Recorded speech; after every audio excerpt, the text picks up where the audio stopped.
njya nibuka hari umugabo Sebukoko nyakwigendera nawe wapfuye muri jenoside yigeze kuza gukoresha inama sinzi ukuntu nyine bari abantu bo hejuru bafite ukuntu bajyaga bumva amakuru araza akoresha inama aravuga ati rero abanyamurambi karambi murambi twese twacanze amaraso barashyingiranye ntihagira umuntu umanika urutoki ambwire ko nta muntu ufite isanira y'umuhutu mu muryango we mu muryango ntagira umututsi uzamura ukuboko avuga ati mu muryango wanjye nta muhutu urimo cyangwa se hagira umuhutu uzamura ukuboko avuga ati mu muryango wanjye nta mututsi urimo habura n'umwe avuga ati rero ubu turi bamwe ntazagira umuntu ubatukuza ubashyiramo amacakubiri abantu twumva ko iyo mpanuro Seburikoko yahaye abanyarwanda ba karambi murambi batazayirengaho tukihagera tubona bashoye Musonera kwa Sentama bamushoye muri Muhazi yego bashoye Rusanganira bashoye umuhungu ko kwa hariya kwa Baperusi bamwitaga Ndera bavaga indimwe nandi uwayo Muvunyi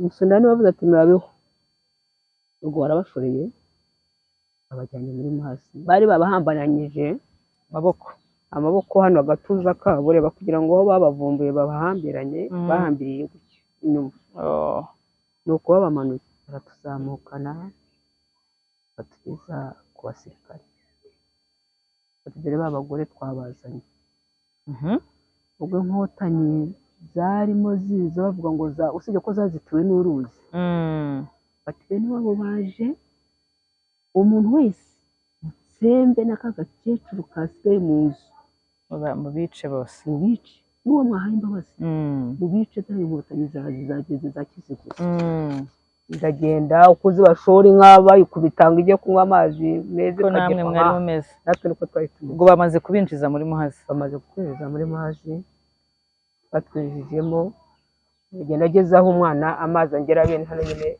yarengeye umwana uko asambagurika nyine birabyishuka ahita agenda ntabwo nahise mpfa yego byaranze n'Imana yashatse kugira ngo nicare hano dutanga ubuhamya bw'ibyabaye n'ubwo babipfobya yego ariko tuba duhamya ukuri kw'ibyo twabayemo kw'ibyo twabonye burya iyo umuntu ari mu mazi rero ni ikintu kiri muri firigo yego ahubwo iyo yavuyemo nicyo kintu kiba ari kibi cyane ikintu kiri mu mazi ntabwo kijya kipfa kubora vuba vuba yego uvuga ngo umwana wamubyariye mu mazi no muri ibyo byatsi muri ibyo bikangaga ntabwo nabura ngo numvise akababaro kenshi n'agahinda byari byarakugize igiti cyane byari byarampinduye igiti ntatekereza ndi umupfu ni nk'umupfu wari umupfu uhagaze uhumeka ariko uri umupfu utaravuyemo umwuka gusa ngo upfe nk'uko abandi umubiri nta byiyumviro ukigira nabi ubwo rero byageze mu gitondo nyine nibwo ahise mbyara umwana w'umuhungu ari na muzima mukubita mu mazi mukubise mu mazi nta kindi kintu ari bukore gutandukana n'intumbi wikubise mu mazi nyine ariko arirasoma amazi ahita apfa nanirwa rero gutandukana n'intumbi yanyuma indimo ruri rw'umwana rumurimo nirwa gutandukana nayo ntanyura mbona ntandukanye na ya ntumbi ariko ikindi kisigaramo ari kirekire yanyuma ubwo nahise nywa ayo mazi mabi cyane mabi arimo ibishanga arimo amaraso arimo n'umurambo w'umwana wawe cyane ubwo mpitanywe numva afite icyaka noneho nkavuga nti kuba bajya bavuga ko umuntu yanyweye amazi abyimba agatumba agahita yamwica nahise mbeho nyamara ntabwo napfuye nanone nirirwaho isaza ubusimba bwose n'umwanda byose kubera umurambo kuri ruhande n'indi mirambo iri muri Muhazi ariko nawe rwa ruhinja rwero kuri ruhande wananiwe kuva iruhande urusazi n'urusazi ubuntu bwose bukandya nageze aho noneho n'umubiri wanjye ugera naho numva utakibabara twongeye kubaha ikaze nanone bakunzi ba Muraho Rwanda turabashimira ko mukomeje kubana natwe muri kino gihe turimo dukomeje kwibuka ku nshuro ya 30 jenoside yakorewe abatutsi mu mwaka w'1994. Tukaba rero turi muri gahunda y'iminsi ijana. Nk'uko mubizi, nubwo tugira gahunda y'icyumweru kimwe, ariko murabizi ko mu minsi ijana hakomeza ibikorwa bitandukanye byo kwibuka jenoside yakorewe abatutsi, ibiganiro cyangwa se ibikorwa bitandukanye, ndetse no gushyingura imibiri ikiboneka kugeza uyu munsi, kuyishyingura mu cyubahiro. Rero nka Muraho Rwanda twiyemeje ko muri ino minsi ijana tuzagenda tuganira n'abantu batandukanye, cyane cyane babaye mu nzira y'inzitane, mu nzira y'amahwa, mu buzima butoroshye, mu buzima bubi cyane, mu buzima umuntu utarabubayemo atabasha gukurura n'ubwenge ngo abwumve, kugira ngo batuganirize ubuzima banyuzemo. Rero turi kumwe n'umutumirwa, ntabwo ndi jyenyine, ni umubyeyi yarokotse jenoside yakorewe abatutsi mu 1994. Reka tumwakire atuganirize, atubwire uko ibi bintu byatangiye, uko byaje, uko yagiye kubona akabona abaturanyi cyangwa abari inshuti cyangwa bari barashyingiranywe cyangwa abari barabyaye abantu mu batisimu bahanaga amata, bashyingiranaga igitondo kimwe, bakabyuka bati ntabwo tugushaka ahubwo turakwica. Reka tumuhe ikaze atangira twibwira. Muraho. Tubahaye ikaze kuri Muraho Rwanda. Mwabwibwira abadukurikiye, mukanadutangirira ibyo muzi cyangwa ibyo mwibuka, nubwo dufite igihe gito ariko uragerageza kubivuga muri make. Yego. Ubwo ni amazina. Yego. Nitwa Mushimankuyu Chantal, mvuka muri aka kagari ka Karambi, umurenge wa Muhazi, umudugudu Kayeli, banaciciye ku icumu. Yego. Inzira y'umusaraba rero twaciyemo ni inzira ndende, ariyo nyine mudusaba kugira ngo tubabwire umusaraba twanyuzemo. Ntabwo biba byoroshye, ariko Imana irabishoboza. Yego. Ubundi byari ibintu bitatworohera, ariko kubera leta nziza tugenda gake gake tugira ukuntu twiyakira. Yego. N'ubu ni ibitangaza kuri cyo. Yageze nijoro numva nameze nabi, ariko ndavuga ngo ni ukuri Imana ibishoboze, kuko ibintu guhora tubibika bidasohoka ngo dutange amakuru y'ibyatubayeho, uburyo leta yadutabaye. Ibyo ni ubuhamya ubundi tudakwiriye guhisha. Yego. Dukwiye kugira ngo dusohore bimwe, dutange amakuru y'ibyabaye. Yego.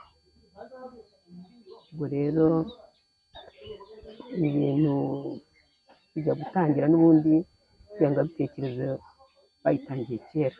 Yego. Umututsi yatangiye gutotezwa kera. Njya numva ko papa wanjye yajyaga adutekerereza, twari abana ariko urumva ko mbyibuka nari nzi mu bwenge, atubwira uburyo bakubiswe bazira umugabo hano kwa Gamariyeri,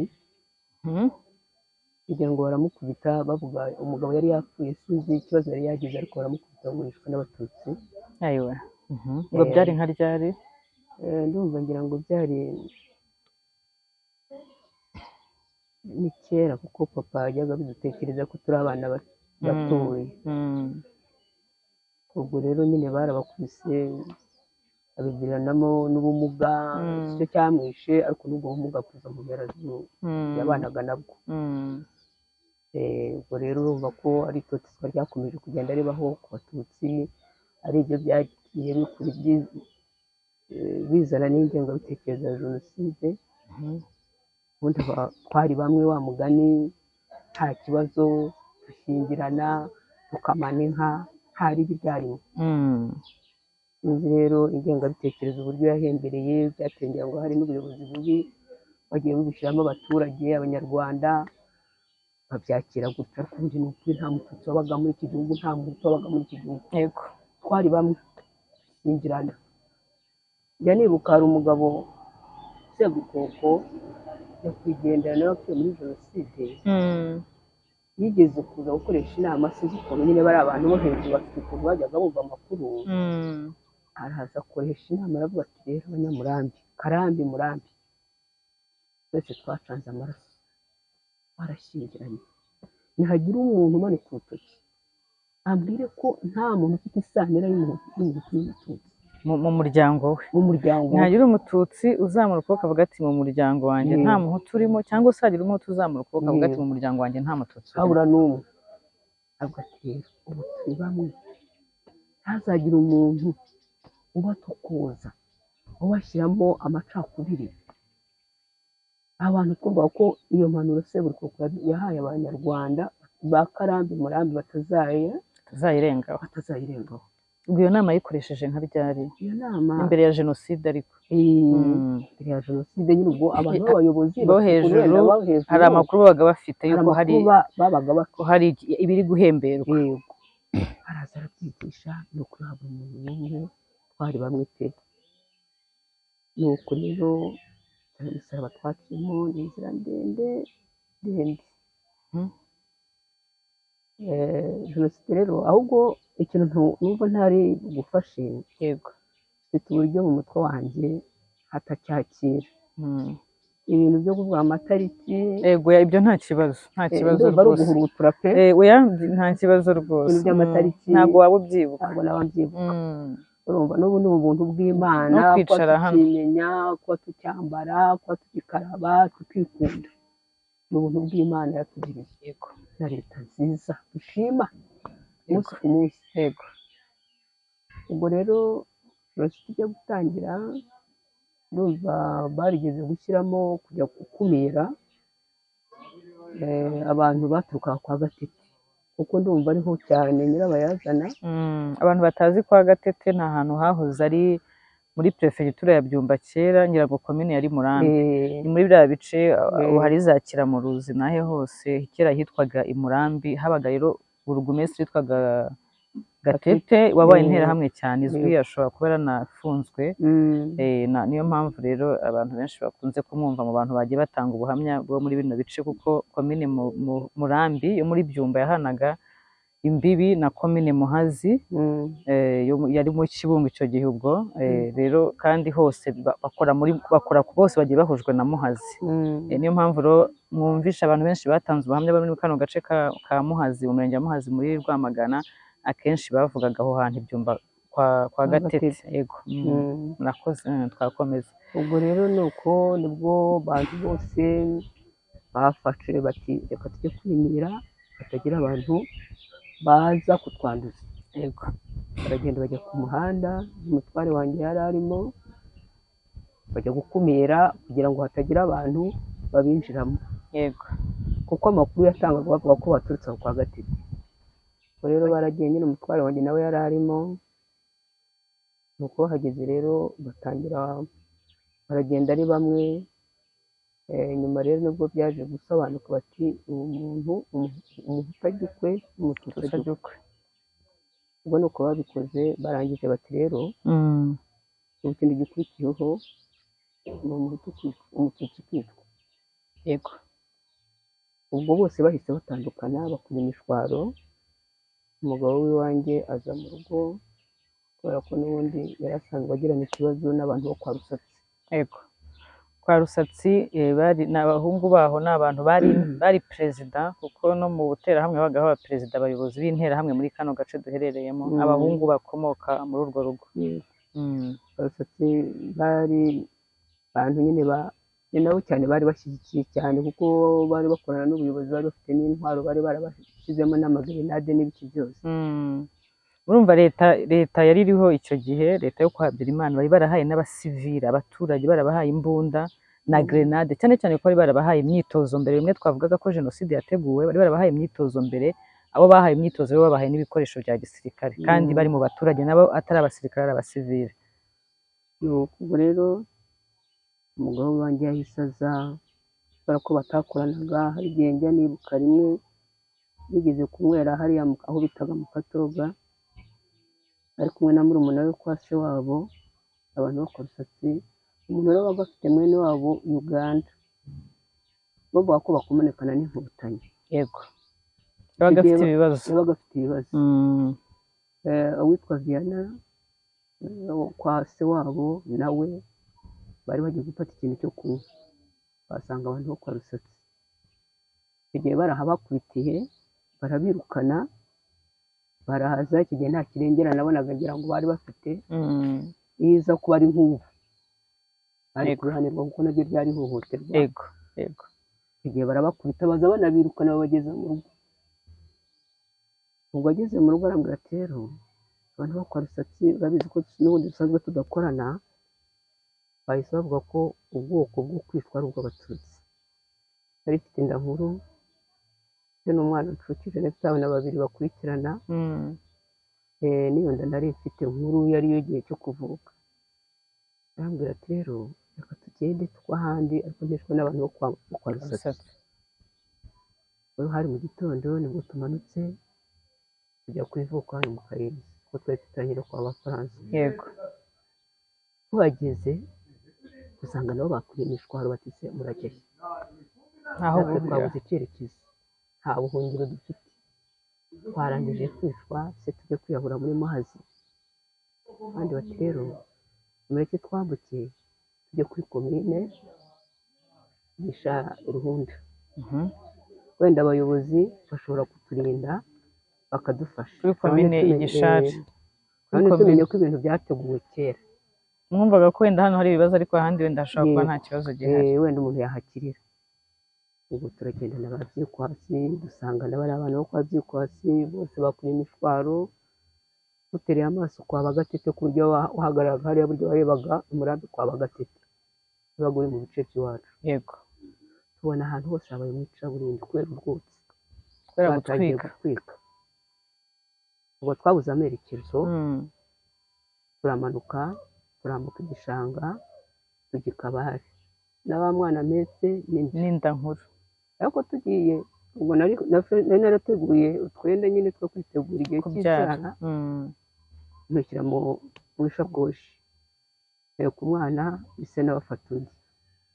Turamanutse twese n'abari abana bo kwa Byikwasi, nubwo bari bato ariko hari ibintu bazi. Yego. Turagenda tugeze kwa Barunesha, ni ahantu hari hafite umuharuro mugari wanganaga n'iriya yacu yo mu Kayenzi. Yego.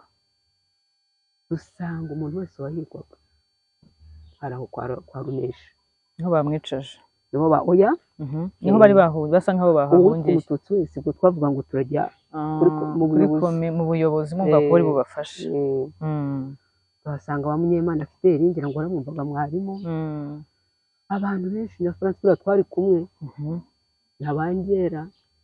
Turagenda tugeze i Kabare, dusanga bose niho bakoraniye. Bati rero na ruguru kwa Barunesha, ruguru ku muhanda naho batize. Yego. Ntabwo muribona ahantu muca, naho batize ibitero. Noneho batangiye kubona ibitero, bose bagose nta hantu muri buce. Barangije bati rero si amaboko bafite, twe ntituyafite, none tumenye ko ibintu byateguwe kera. Bafite intwaro za gihanga, bafite amagarenade. Ubwo turagiye turahagaze. Barangije bati rero ufite, njya nibuka ba Pascal bari bavuga bati rero twese dufite imbaraga, ufite imbaraga afata ibuye, udafashe ibuye afata igiti, ubundi duhangane nawe. Muzi ko ari ibintu byoroheje, ko ari ibintu byoroheje, ari abaturage, bari n'abaturage hagati yabo mutaramenya ko leta ibirimo. Ari ibintu by'imbaraga, bari gukoresha imbaraga nabo bagakoresha izabupfuye agapfa, n'abandi nabo bakabaho. Ubwo turahagaze, bibaye umwanya muto, ariko Munyemana akavuga ati rero ni ibintu byo kwirunda gutya ntabwo ari byiza. Ubwo tugiye kumva twaza igitero giturutse ruguru, babateye gerenade. Yego. Hari mu gitondo, mbese kikagira ngo wenda nko mu ma saa 4 saa 5 gutya, babateye gerenade. Bateye gerenade, twese twahise twisesa umwukwe n'undukwe. Ubwo umutware wanjye nubwo duherukana n'umwana wundi wakurikiraga uwo nari mfite, nabyaraga vuba vuba, buryo ngira ngo buri mwaka nabaga afite. Yajyanye na wa mwana yari yaje atwaye. Yajyanye na wa mwana yari yaje atwaye. Nubwo mperukana nawe, ubwo jye nahise manuka, ndambuka ngaruka umurambi. Ubwo nawe yahunze ukwe, nuko ndaza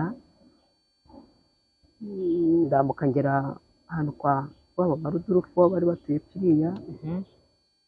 Abantu umwe yagiye acukwe n'undi acukwe, twari twatangiye gutatana n'uwo mwana mpetse n'inda nari mfite. Nuko ndaza ngeze inyuma yo kwa ba Rugina wabo ba Rudurufu. Ubundi rero hambere hari ibintu by'ibihuru byari nk'ubu bitaha abantu batari bahinga, ukabona hari ibintu by'amashyamba, ibitovu by'inzitane n'ishubi n'iki.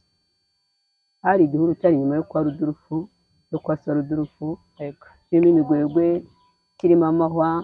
Ikintu kijya kimubaza ni umwana wanjye. Uwo wari ufite? Uwo nari mpetse. Yego, mutoya. Muto. Namwijiranyemo. N'amahwa muhetse. N'amahwa. N'inda. N'inda. Amahara tubagura mu mutwe, ndagenda nicaramo muri icyo gihuru, hari no ku nzira iva kwa Rugina ijya kwa Kambanda. Ubwo abana nabo bari bahungabanye bagize ikibazo. Nuko ndagenda nicaramo, ariko icyo gihe bari bafite umururumba wo gusahura. Yego. Bari batangira ubwicanyi. Ndagenda nicaramo, ubwo umurambi bahaga induru abikabari. Yego. Batana hari abantu bamanuka mutegera aha. Ariko bari bakifitiye itsemba yo gusahura. Ku bukeye nibwo bishe. Ibintu by'amatariki oya nta kibazo. Yego, nta kibazo rwose. Ubwo nahise nicaramo, umwana ashaka kurira, banciyeho gutya mbareba, ariko iyo bari igihe cyo kwica abantu icyo gihuru baba barakirebyemo. Ubwo birirwamo, ntabwo nagiye numva induru hakurya hakuno. Ndi n'uwo mwana ageze igihe ararira, yabashije kurwara amabere kuko yumvaga umuhondo w'uwo mu nda. Ubwo ndangije mutanga ikibere, nta kintu nanywaga, nta kintu umwana yaryaga. Umuntu wahuye na jenoside, umuntu ufite umwana, nubwo nabwo ntibyari ibintu bikomeye cyane. Ntabwo byari byoroshye. Natwite turuhinja. Ubwo ibyo ngibyo twatwaye byose twabijugunya aho kwa Runesha, bamaze gutera gerenade, abantu bose bajugunya aho. Turatatana. Nuko nirirwa muri icyo gihuru, ngejeje nijoro, ndagenda njya ku mugabo utuye hepfo kwa Gafaranga witwaga Sekanyambo. Nijoro njyayo, umutware wanjye ntabwo nongeye kubonana nawe. Amakuru yo gukora ngo byagejeje nijoro nsa naho nsubiye inyuma. Baza kuvuga ko abadamu kugira ngo babone uko babakubira hamwe kwa Barunesha, ujya wumva amakuru atangwa yuko bashoye abantu benshi. Yego. Kwa Barunesha bagenda baririmba. Hari mushiki we wari warashatse kwa Runesha wo kwa se wabo. Iyo mushaka ko batanze imbabazi umwana ngo amujyana, kuko umubiri we twarawubonye ariko umwana ntitwamubona.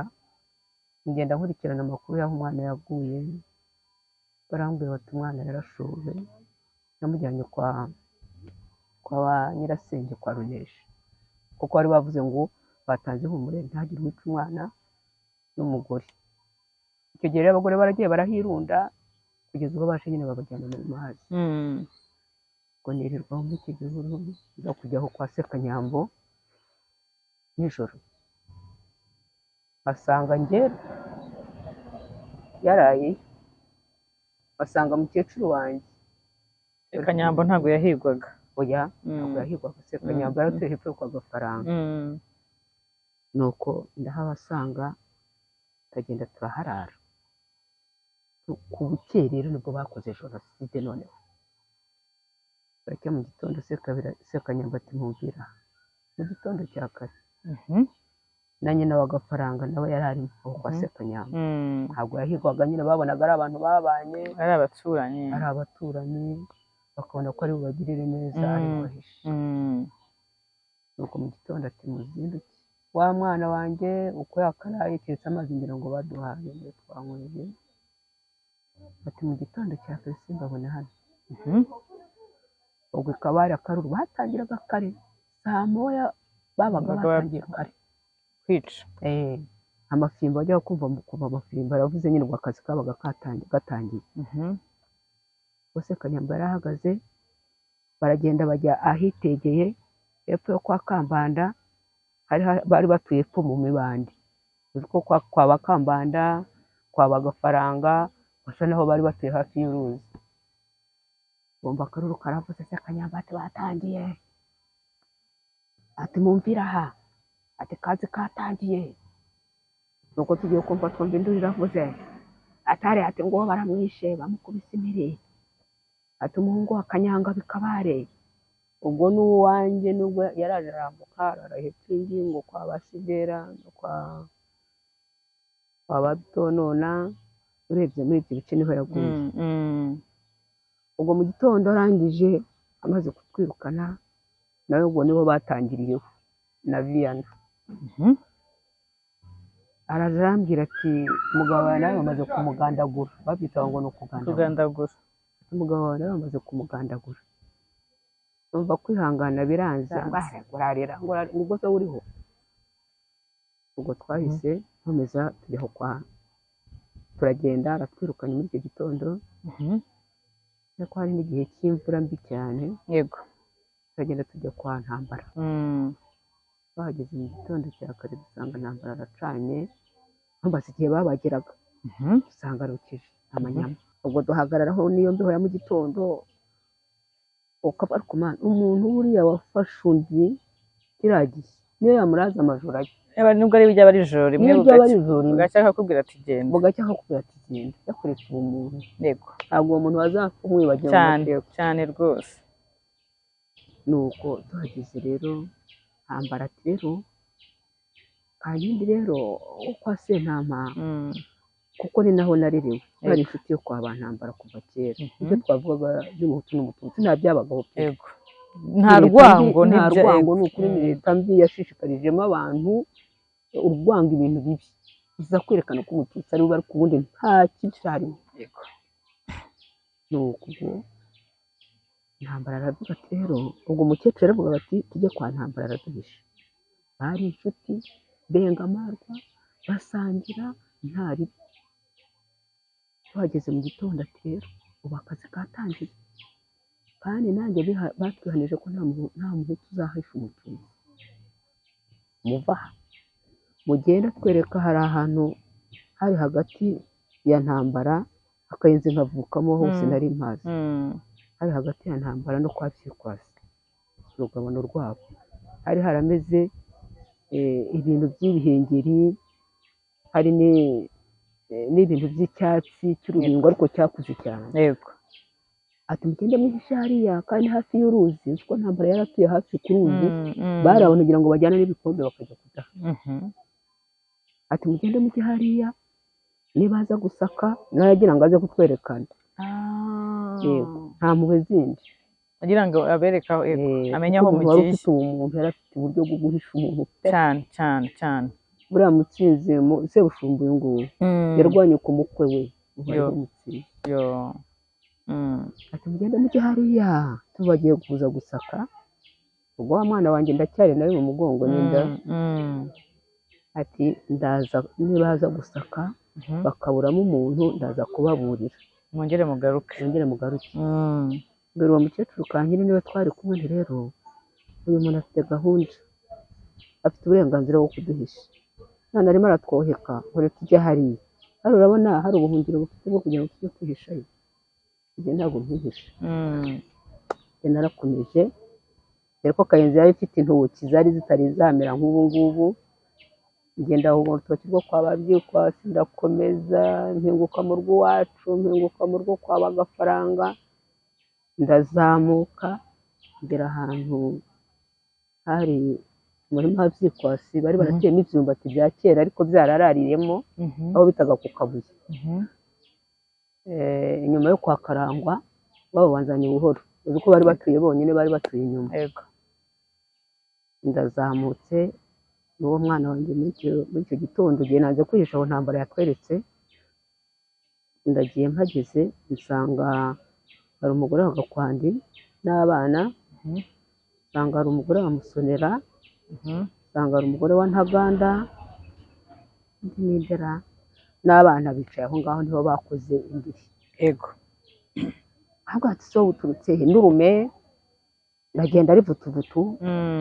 Nuko ubwo twicaye aho tubuze icyerekezo, tubuze iyo tujya, abana batangiye kurira, uwo wanjye nkamuhira ibere ryari ryarabaye ibisebe, nta kintu cyarimo, ubwo yarakururaga gusa, kandi yari umwana ufite umwaka n'amezi, nari namucukije ari muto cyane. Nuko ubwo turahabaye, uriya mugore wa Karangwa akatubwira ati rero batwihanije, bari babahaye ngira ngo imbabazi ahari, yego, ati batwihanije nubwo baduhaye imbabazi, ariko bavuze nibabona umuntu hano bita umututsi baza kutwica, baza bakatwica. Rero hari igihe abantu barenganya umuntu, ariko uyu umubiri ntabwo byoroshye cyane.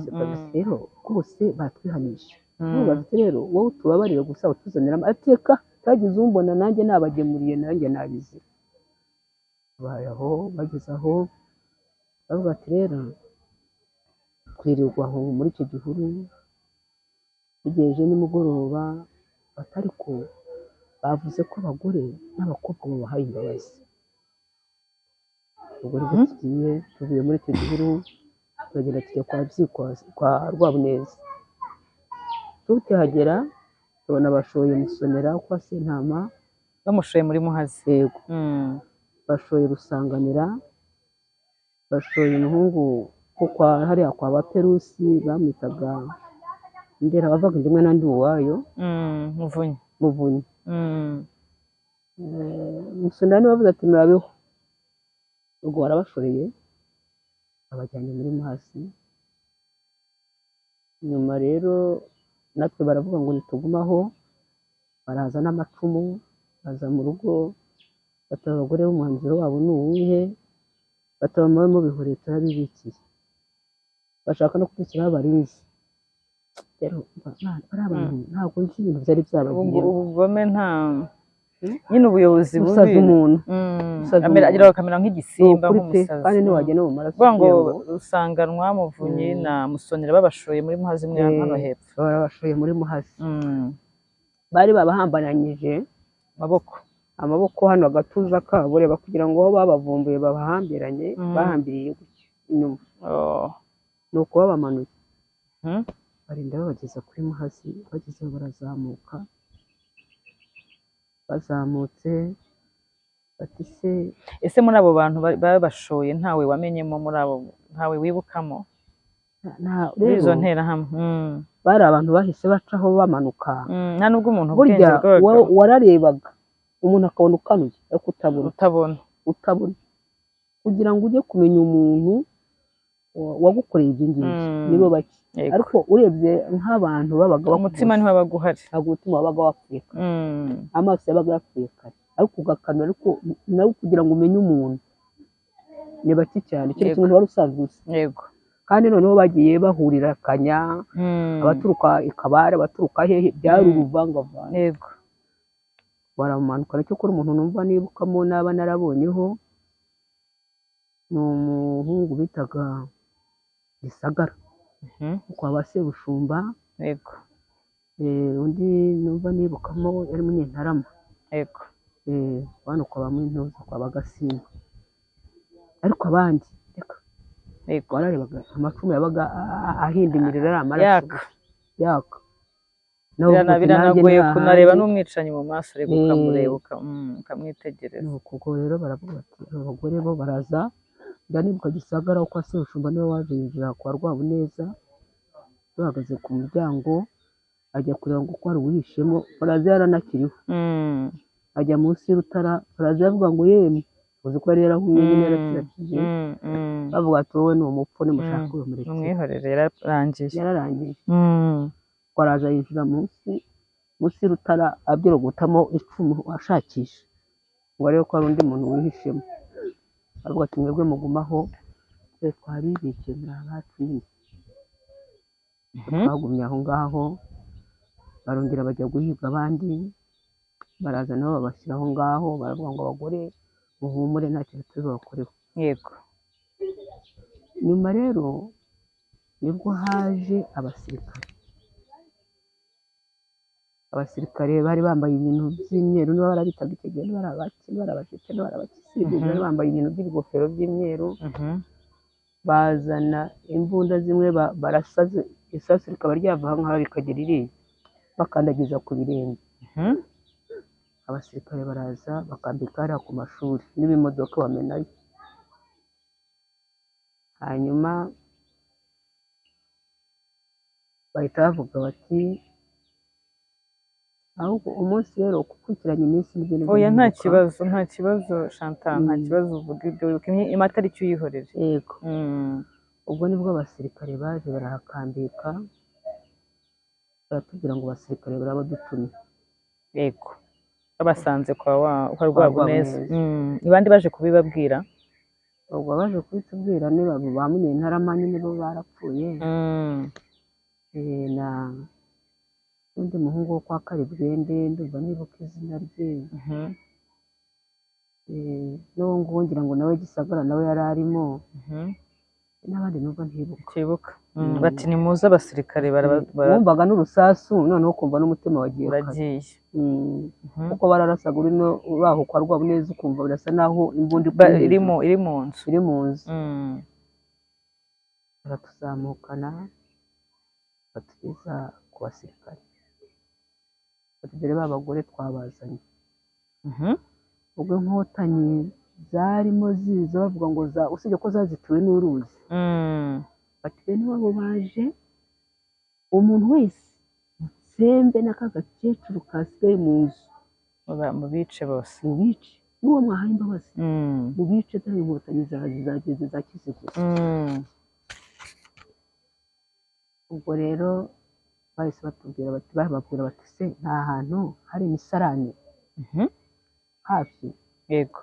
Ubwo rero ufite umwana yaragusimbukaga mbabarira mama. Umwana akagusimbuka nabo bari bagize ubwoba kubera ko niyo mbunda yaturikaga. Bati mama itubabarira nkuramo mama ye. Ukagumya ukajisha umwana wanjye mu jisho, wari wabaye mu jisho, ntabwo nigeze njisha uwo mwana wanjye. Barababwira bati mushakishe ahantu hari imisarane. Yego. Itari yuzura. Yego. Basanga nta n'ahantu hari aho imisarane ya hafi. Bati se nta muhazi iri hafi? Ubwo abo ni abasirikare. Bati muhazi irahari, bati mubajyaneyo. Ifite nkuru na wa mwana undi we na se barapfanye. Nuko cyokora wa mukobwa wanjye mukuru w'imfura yanjye wa hariya nawe yari ari kumwe na mukecuru wanjye. Yego. Niwe bamwirukankanaga. Hanyuma ubwo bahita ntibanatujyanye muri muhazi yacu. Yego. Batujyanye muri muhazi rero kwa perezida aho bita ku mwari w'inkungu.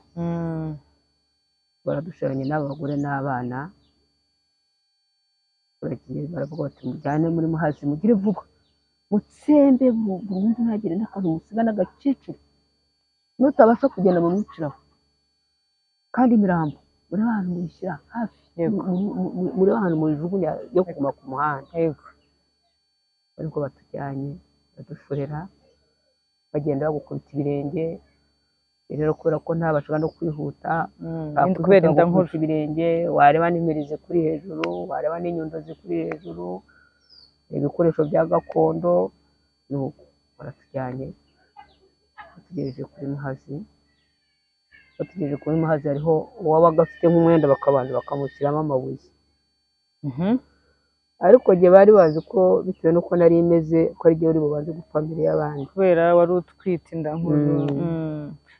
Gushyira amabuye mu mwenda byatumaga nyine utazamuka, ku muntu utazi koga cyangwa n'ubizi.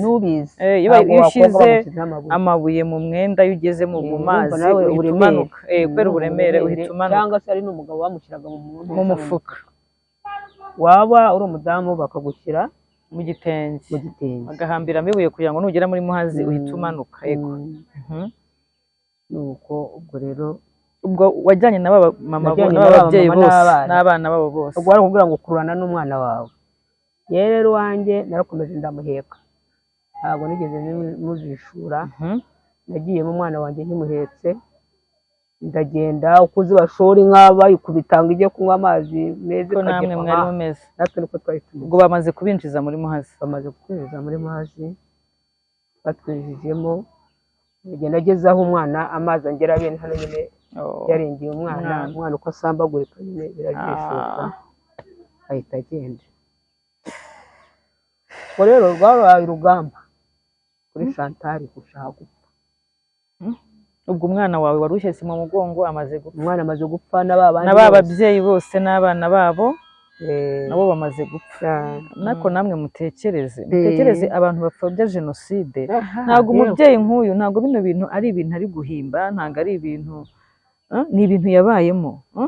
Ni ibintu yabayemo, gufata umubyeyi uhetse umwana we ukamwinjiza muri Muhazi, wamushyizeho amabuye kugira ngo niba azi no koga atoga kugira ngo ahite yibira umwana, amazi akamurengera, umwana wawe agapfa umuhetse. Mwumva ubwo buremere bw'ubwo bunyamaswa ukuntu bwari bumeze. Yego, dukomereze Chantal. ubwo rero abo bose bahise bapfa, bababyeyi bose babashoranye, nta n'umwe warokotse, nta n'umwana wabo n'umwana nijye uriho. ubwo barapfa, ntabwo nahise mpfa. Yego, byaranze n'Imana yashatse kugira ngo nicare hano tujye dutanga ubuhamya bw'ibyabaye n'ubwo babipfobya. yego, ariko tuba duhamya ukuri kw'ibyo twabayemo, kw'ibyo twabonye. Muhazi buriya ifite abantu ugiye n'umubare batanga ntabwo njya nemeranya nawe. Muhazi ifite abantu, Muhazi yariye abantu bagiye baturuka impande n'impande, babura ubuhungiro bakirohamo, bavuye mu mirenge itandukanye, baruzengurutse. ubwo rero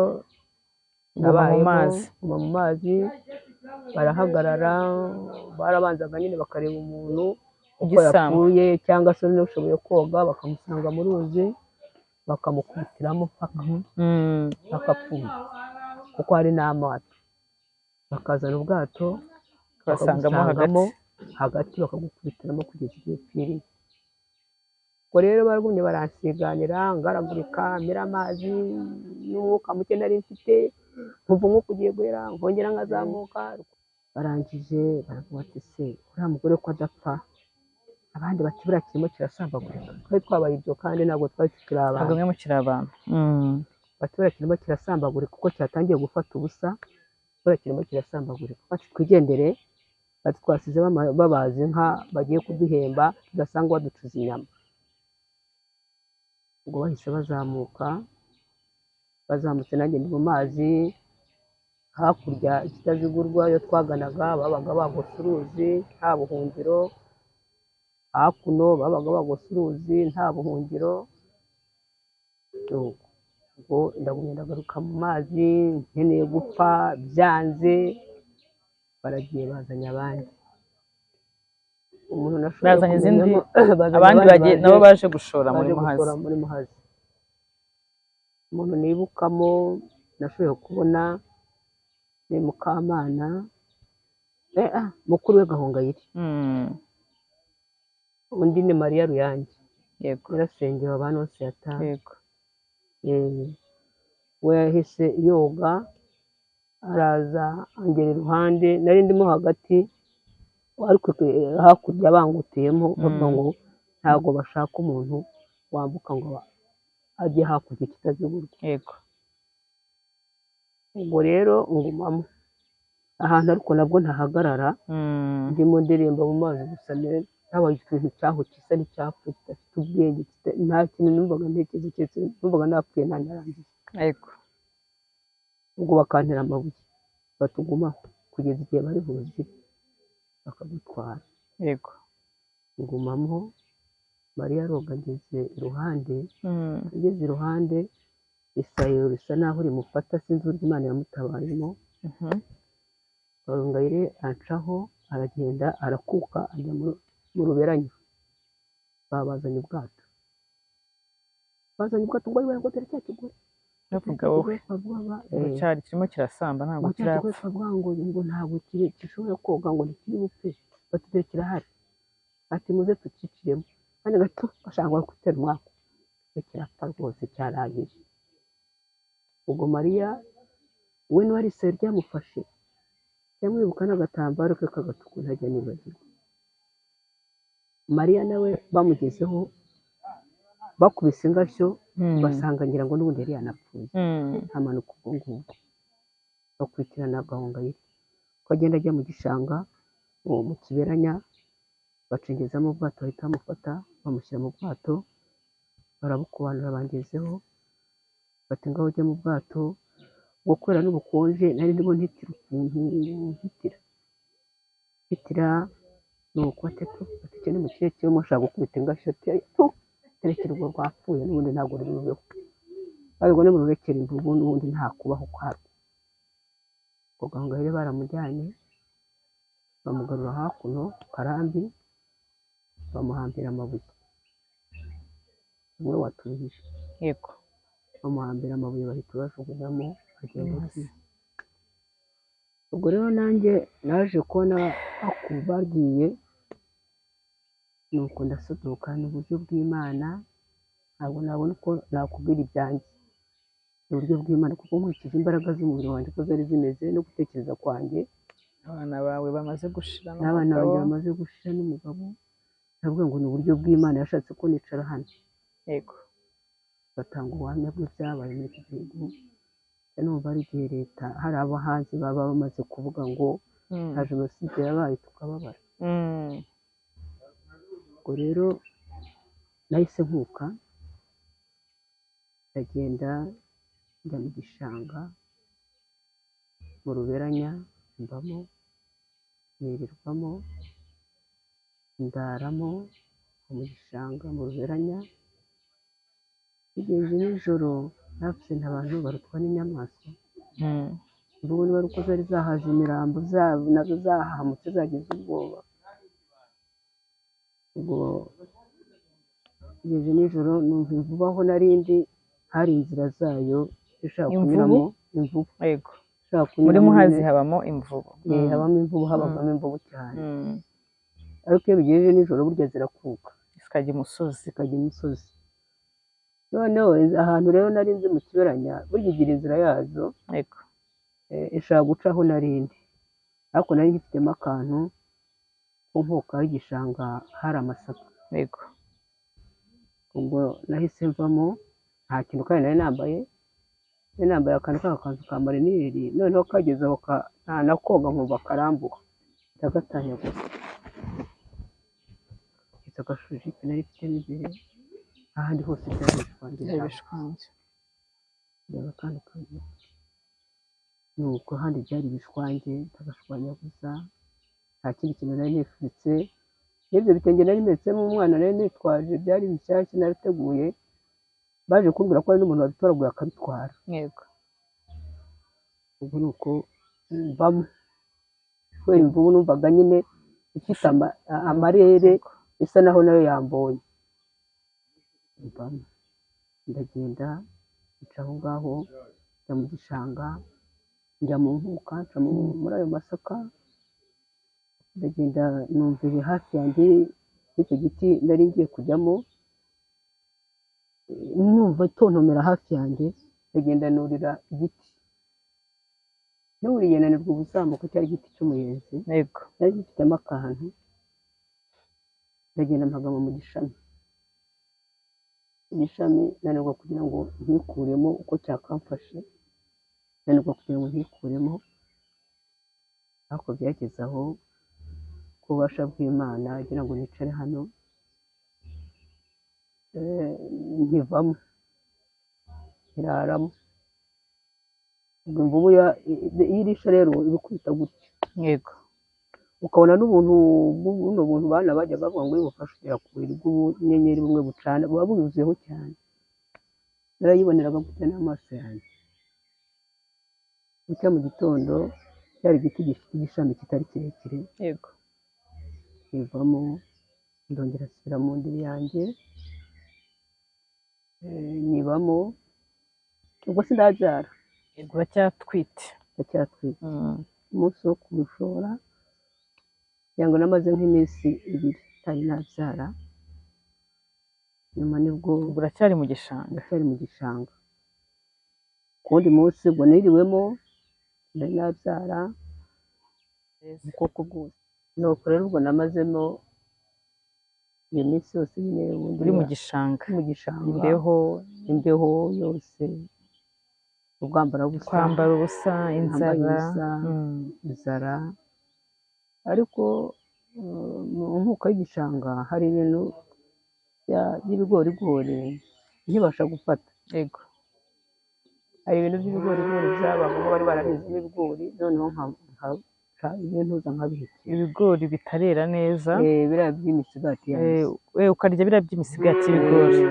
ubwo narabimanukanaga nkongera ngasubirayo, nta inkotanyi kuza reka data, nta makuru, tegereje gupfa nabuze ikinyica.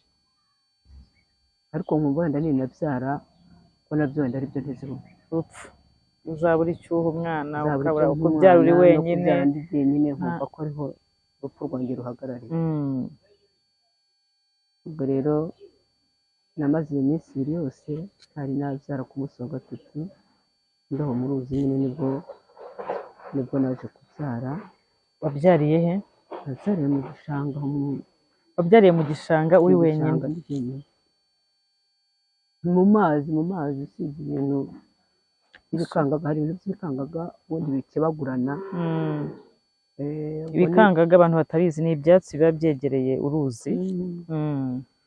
ubwo nibyo mu gitondo nyine aho niho nasubiye hari indiri yanjye, ariko mu mazi ntugire ngo ni mu nkuko y'igishanga, wenda hari amazi make harimo hagati.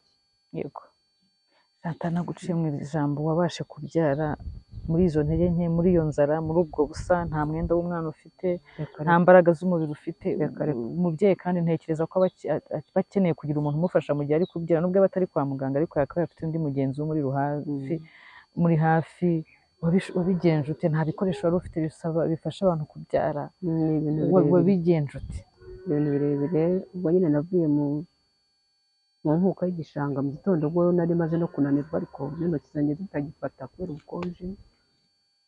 Burya iyo umuntu ari mu mazi rero ni nk'ikintu kiri muri firigo. Yego, ahubwo iyo yavuyemo nicyo kintu kiba ari kibi cyane. Ikintu kiri mu mazi ntabwo kijya kipfa kubora vuba vuba. Yego, uvuga ngo umwana wamubyariye mu mazi no muri ibyo byatsi. Namubyariye mu gitondo, nabyariye muri ayo mazi mu gitondo, muri ibyo bikangaga.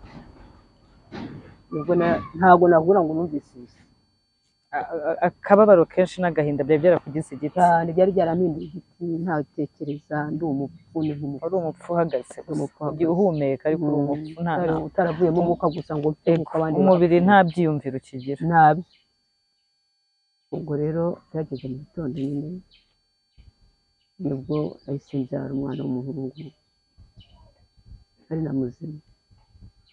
Mukubitaho mu mazi, mukubise mu mazi, nta kindi kintu ari bukore gutandukana n'intumbi.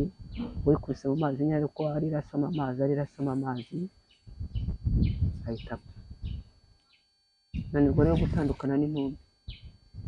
Yanyuma indimo, ururori rw'umwana rumurimo, nanirwa gutandukana nayo. Ubwo rero ikintu cyaje kumufasha, najyaga navugaga se tekereza, ariko ni bwa bwiyumviro bw'Imana, ngira ngo yambwiraga ati kora iki ngiki. Avuga se n'ubundi ko nta kindi ntakeneye kubaho, warukurura rundimo iya nyuma hakurura n'ubundi ururezi rw'umwana nane gutandukana n'intumbi. Ni ukuvuga ngo ubwo umwana, ku bantu ababyeyi cyangwa se abandi bantu mumaze gukura, murabizi ko umubyeyi aba afite umura w'umwana umwe uri ku mukondo, umufatanyije na mama we. uburyo uri kwa muganga cyangwa ufite umuntu ugufasha, umubyeyi amaze kubyara bakata ku mukondo, bakamutandukanya na mama we, nyuma umubyeyi akabyara ibyo bita iya nyuma. Urumva rero udafite umuntu ugufasha, nta bikoresho ufite byo kubikora, ni ukuvuga ngo ubwo umwana yari arahari, ko umwana agifatanye na mama we, kandi ubwo urumva umwana ari hano mu mazi yapfuye, ariko ntabwo wamura umutandukanya na nyina. Murumva ibyo bintu ukuntu biteye ubwoba. Urumva rero ari wenyine, ari mu mazi, umwana mu murambo yapfuye, rwa ruhinja ruryamye mu mazi, ariko aracyafatanye, wamura ufatanye umwana na nyina, biracyafatanye, umubyeyi aracyafatanye n'umurambo w'uruhinja rwe. Uti wabyikorera nkakurura? Wabyikorera, ubundi kubaho kwanjye ko ari ugupfa, hakurura ubwo bigahita birangira. Ariko ya Mana yashatse ko ntashobora gupfa, twicarana nkatanga ubwo buhamya.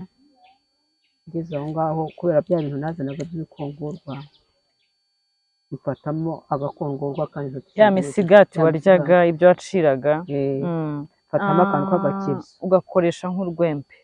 hoya naratikuraga, ntabwo cyakeba, urureri burya ni ikintu uranyerera, kandi n'intoki zanjye nta mbaraga nkajya ntikura kandi nanjye sinireba, ariko aho ndireba ruri ku mwana nkajya ntikura naho ubwo. kandi ubwo cyari kindi mbona ko nanywaga ayo mazi mabi bene wacu narabariye amazi yose maze yari yarahindutse amaraso. Noneho naho narindi ibyo bizi nanywaga byari bizi bibi.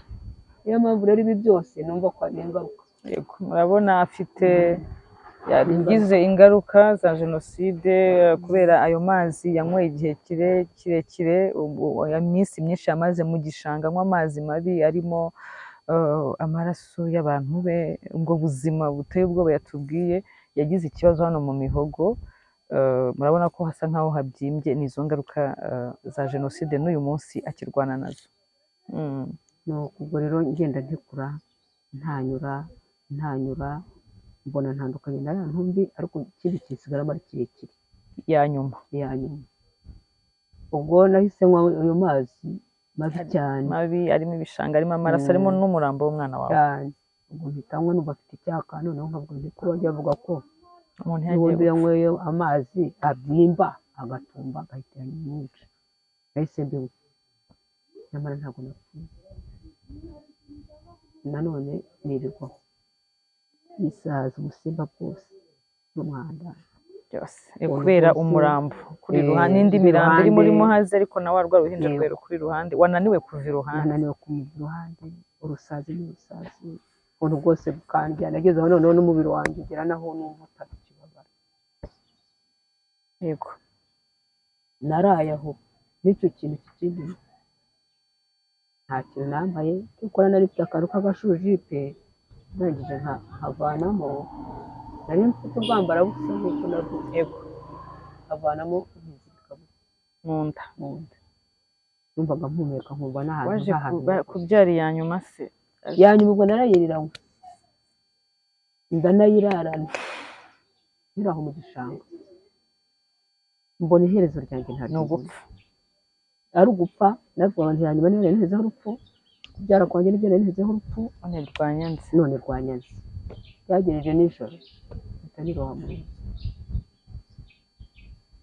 Numvaga ko ntari bushobore koga, amaguru ntiyakoraga. Numva umubyeyi wabyaye nta ndetse bakamenya niziritse, nuko kwambara gusa nambaye akenda ko karagezeho karagenda karamfata n'isayo. Ntabwo watandukanyaga umwenda n'isayo, byari byaragiye byaramase, ari ubusa gusa. Ubwo nahise niroga mu ruzi, nirushye bubizi ibintu byanjye ntabwo Mana ni amateka ntamenya, ku Mana ntabwo namenya, ni Imana ubwayo yikuriye ubuhanga kuri Chantal. Ubwo nahise nikubisemo nkumva ko ndi buhite mpfira, ntabwo byabayeho rero kugira ngo nsubire. Ubwo narakomeje ndaririmba, kandi noneho sinzi n'icyerekezo, nari narangije gutora umutwe. wari warapfuye kera, sinzi n'icyerekezo ndi bugende. Ntabwo navuga ngo ndatera kuri uyu mwari nzamukira, ubaga ujya hese, ntaho wari ufite ho guhungira. nta hantu nari mfite ho guhungira.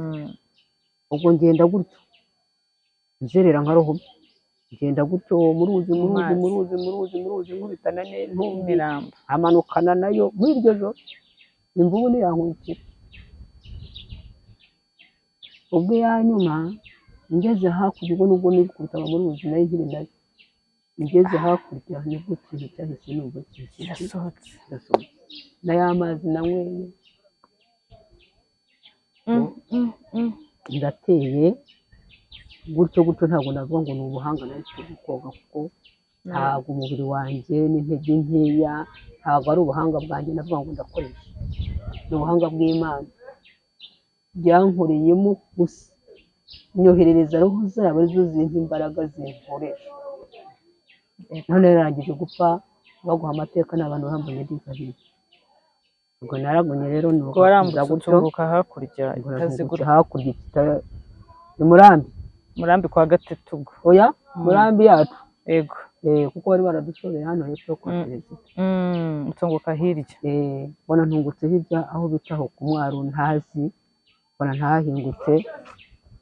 ubwo ndangije rero ntabwo kugenda kwanjye nagendaga neza, nagendaga nunamye kuko ntabwo nemaga ngo mbone umwuka. ubwo rero nahise mbona ngeze hakurya, kugira ngo mve mu gishanga nakuruzaga inda nk'inzoka, kuruza inda nta mbaraga umubiri wari ufite. iyi nda ni ubwoko bubi, inzara iyi nda ni ubwoko bubi, nibona irimo imarisha abantu, nayo yatumye abantu baryana.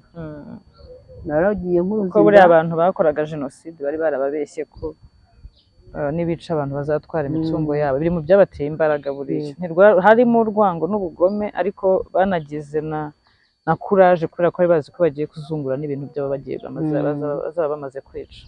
ubwo ni umunsi wose nsa naho nakoresheje kugira ngo mve mu ruzi, nkuruza inda mu mushambagiro, nkuruza inda nageze hakurya. Imana ni igitangaza, ni ukuri. mvuze ibyiza by'Imana ni nk'uko navuga ibyiza by'iyi leta yacu.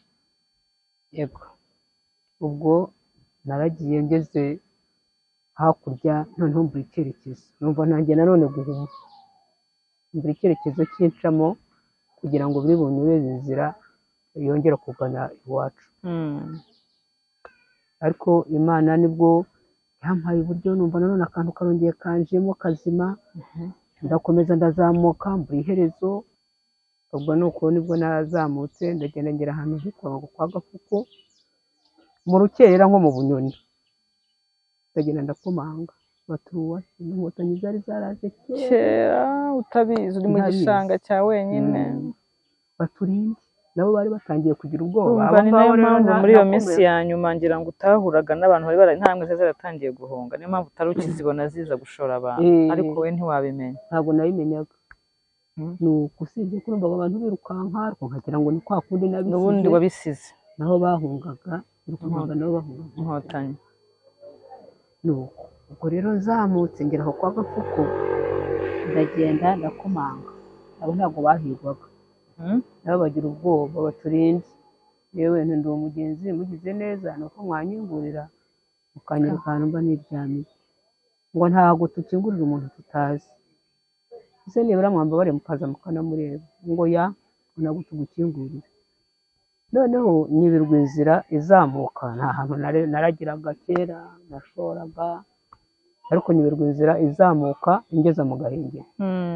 numva nanone birongeye, umutima urahumye, amaso arahumye, ndicara nareba epfo nareba ruguru, nkabona ahantu sinzi ukuntu nkabona ahantu harahindutse, nkabona nta cyerekezo mfite cyo kwaho ndi bunyure. ndabwira nti se mwanyoboye inzira ijya mu Gahengeri? bati komeza inzira izamuka. ubwo hari wenda nko gucya rwose, ari nko mu ma saa 9 z'urukerera. ukomeza uzamuke umuhanda wose ngo uraza kuhagera. ubwo narakomeje ndazamuka, ubwo nageze mu Gahengeri. ngeze mu Gahengeri kuko numvaga ko iwacu n'ubundi nta kintu byuhasange. yego ndi ahantu kwa ntuza kwa Tarasisi, yego babo ba Karisi. ubunyoni buba butangiye kuvuga, ubwo ndakomanze, inkomanzi baturinde, ni mushima nkuye, oya gusa umuzimu, gusa umuzimu ngo umushima nkuye urinde, ariko se nivugisha cyane ntimumbabarire mu ngingo ukomeze nabi. ubwo didanse yanakinguye, akingurira undi ahita yivuzaho kugira ngo yishime, ahubwo yahise avuza induru tutu, ati yewe, ati nubwo twavuga ngo ni umuzimu we, kuko ni umuzimu, ati ntabwo ari umuntu, ati si Imana ye igitangaza ikoze, umuntu wibagiranye, umuntu twibagiwe tuzi ko atakiriho, ibi ni ibiki? batari ko no kumubona ni nko kubona umuzimu. Nubwo bakinguje imisatsi yari yarizinze bwacyo bitakigaragara, inzara uyu mubiri n'undi Imana yashyizeho kumara ibyumweru dore ibintu byose byari bibiri byose mu mazi mubiri. Nuko barakinguye, induru ziravuze, na mukecuru wanjye yari ariho ariko abana na ba byikwazi baje bati nimuze murebe ibintu tubonye, itangaza Imana ikoze. Bati ni bya bindi bavuga ko umuntu azuka nimuze murebe ibintu tubonye bitigeze bibaho, ariko kumubona wamwifuza ko Imana iba yamurekeye agapfa akavaho. Nibwo baje bararira ngo banjyanye mu nzu baracana ndimo ntitira nkomanya amenyo, banshakira ibintu byo kwambara, ubwo ndaye aho ngaho. Urebe ukuntu Imana ari igitangaza, urumva aho hantu hose nivanye ndizana nta muntu nteruye, ariko kugira ngo uwo mwanya ari mpamaze ntabwo nongeye guhaguruka, wa munaniro wose ntabwo nongeye guhaguruka. Noneho guhaguruka byaranze, bampa n'ibintu byo kurya ntabwo namiraga. Bari baritse agatsima barampa, bampa n'amata, birananira kumira. Kugira ngo mpaguruke nigireyo mbi iruhande rw'uwo muriro byaranze, niho guterura. Ubwo noneho bararira bati rero inkotanyi zakoraga inaha, bari bavuze ko umuntu tuzajya tubona ufite ibibazo bazajya baduhamagara, hanyuma tukabafasha tukageza umuntu kwa muganga. Ubwo bukeye mu gitondo bagiye ku mihanda kujya kureba, baravuga bati rero ubundi uyu muntu murajyana iki? Njya mbyibuka bansiganira, babonaga uri uwo gupfa, bati uyu muntu rwose aho kugira ngo mujye kwicwa n'interahamwe, uyu muntu murajyana iki? Uyu muntu murabona ari bubeho? Yego. Ubwo noneho nageze aho ndatusuka, yego, ibintu bimeze nk'ubushye kubera ya minsi myinshi yo mu mazi. Yego, kandi nkiri mu mazi ntabwo byari byarabaye, kuko ni bimwe wavugaga ikintu kiri muri firigo iyo gikuyemo nibwo gipfa kiranuka. Ubwo rero noneho nahise bimfata nk'ubushye, ndatutumba, ibintu bimeze nk'ubushye, bireka amazi. Ubwo mu gitondo bariruka bajya ku muhanda, basanga inaha barahavuye bagiye gukorera ahandi. Umuntu turamugira duti inkotanyi zari zaramaze, ubwo zari zaramaze kurenga kano gace, zarakomeje mwe wowe utabizi. Ubwo barababura, baraza bati rero uyu muntu nimurikire n'ubundi ntaho wari wo kubaho, ntawe agiye kuvuga ngo agiye kugusha ku gasi. Abandi bati nyamara mutinye Imana yamurinze, Imana yamurinze, ikaba imuzanye mu maboko yanyu. Uyu muntu muzamuzira, nimumujyane nagwa mu nzira agwe mu nzira. Urumva ko mbyibuka, agwe mu nzira, nagera mu maboko y'abaganga akagwamo nta kibazo. Bati rero muramutwara muti, murabona umuntu umubiri we wose warangije kubora, muramujyana muti ntiyicara ku igare, nta ngobyi dufite ngo turamugeza i Gahini. I Gahini niho hari abazungu ba kera. Yego, santere de sante yari mu Karange ntabwo yakiraga abantu bameze gutya. Ubwo bazanye igare, bashyizeho imyenda, umuntu wambonaga ntabwo nari nkigira isura. birumvikana. Reka uwumbonye wese bati uriya muntu buriya ntiyahiriye mu nzu, kuko amazi yarangije kunteka. Yego, ibintu byose no mu mubiri ureba ari nk'amazi yongezamo. Ubwo barantetse bancisha aha, na mukecuru wanjye na Kalisa na Baziguriya n'undi muntu witwa niba ari Rwigamba. Ariko bageze ku muhanda, kubera ko inkotanyi zari zaraje bagira ubwoba, bantera Kalisa. Bari abantu bari batatu, nsigarana na Kalisa na mama wanjye.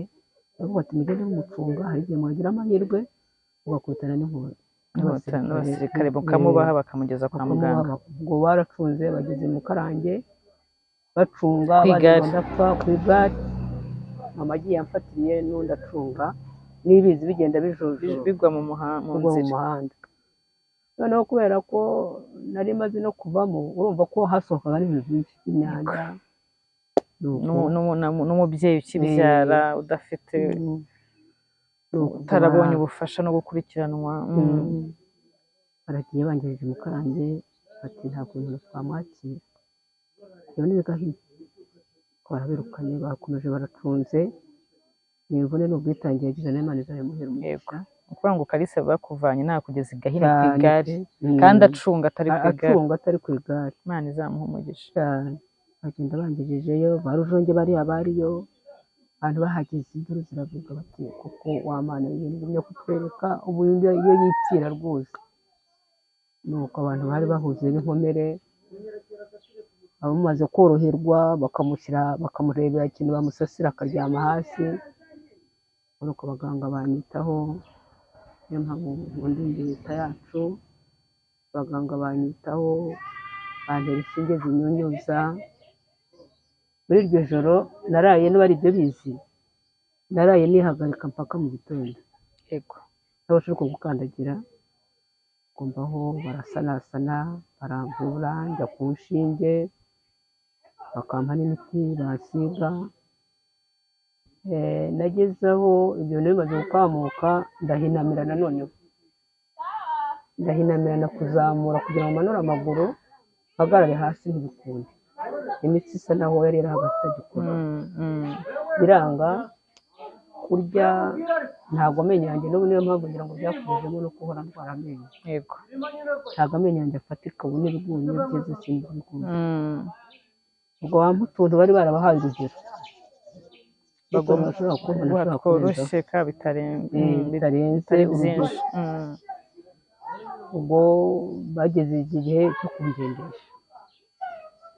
Kugira ngo bajye kumfata, abaganga barazaga bagafata amaguru bagakura, noneho numva nibwo baba bayikuta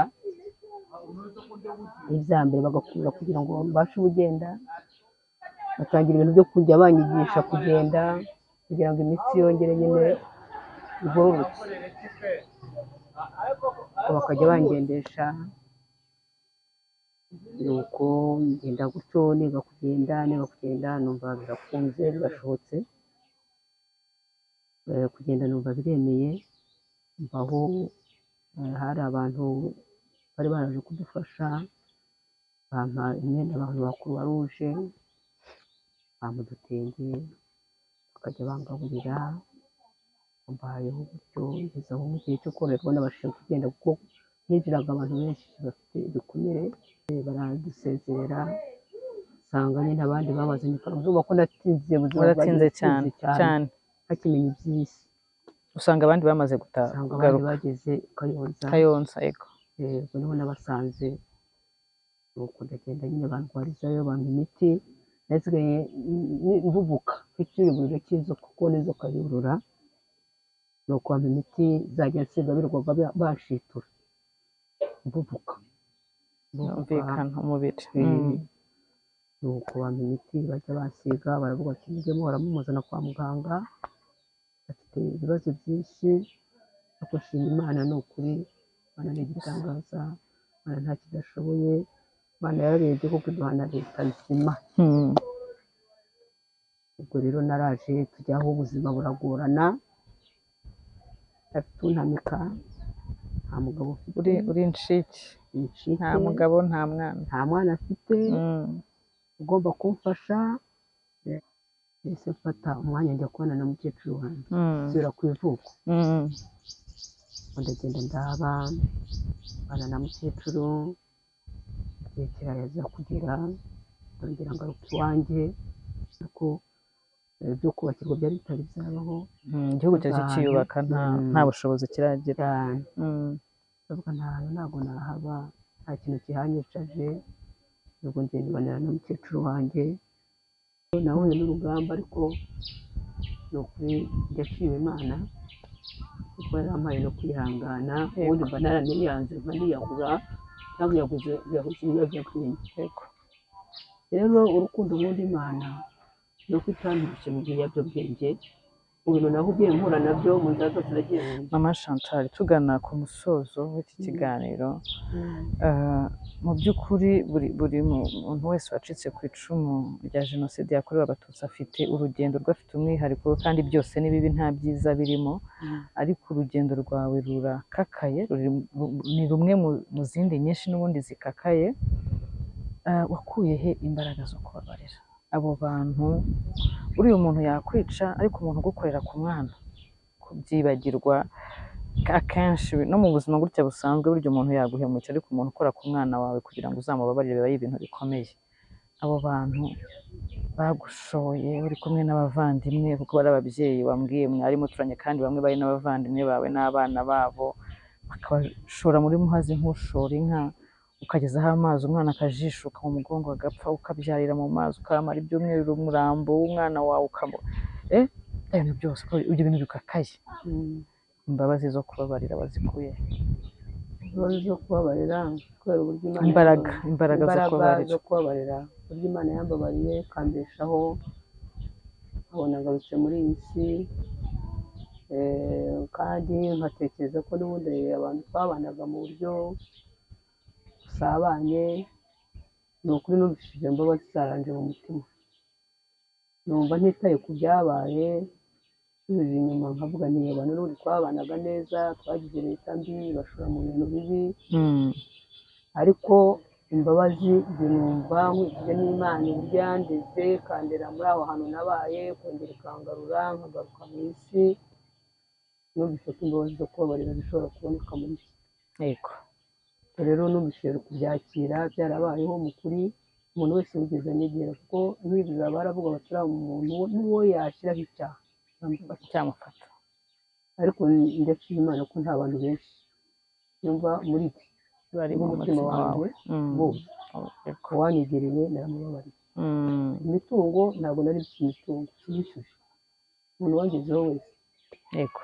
namuhaye imbabazi n'imitungo nta muntu nigeze nishyuza imitungo yego kandi ubu ndatunze ubuzima bwo ni ibintu bibaho yego ariko ubu ni ukuri ndatunze ufite ibiguhagije ntimpagije yego ni ukuri twagize na leta nziza ubu hambere ikintu cyari kingoye mu buzima nacyo cyansenyaguraga ni ukutagira ahantu ho kuba yego kandi nkabona kubyigezaho bitari ibyanjye ntabwo nabikura ariko leta yakabyara buri dufata mu mugongo kuri duha hafi yego niho hampaye icumbi yego wawe narubakiwe ubundi buzima rero ni ukurwana no gukora gukora Chantal wavuga no mateka byafata iminsi uko nidutandukana no mu kanya nabo wibuka ibindi ariko tuzakomeza tuganire kandi n'ibyo tugejejeho ubwabyo birahagije bikubiyemo ibintu byinshi reka tugushimire ku mwanya waduhaye kandi ukomeze ukomere Imana yakurinze muri bya bintu bikomeye biteye ubwoba yatumye urokoka ugaca muri bantu bose mwe muri kumwe akaba wenyine urokoka iracyagufiteho umugambi yego dukomeze rero twibuke twiyubaka murakoze cyane namwe murakoze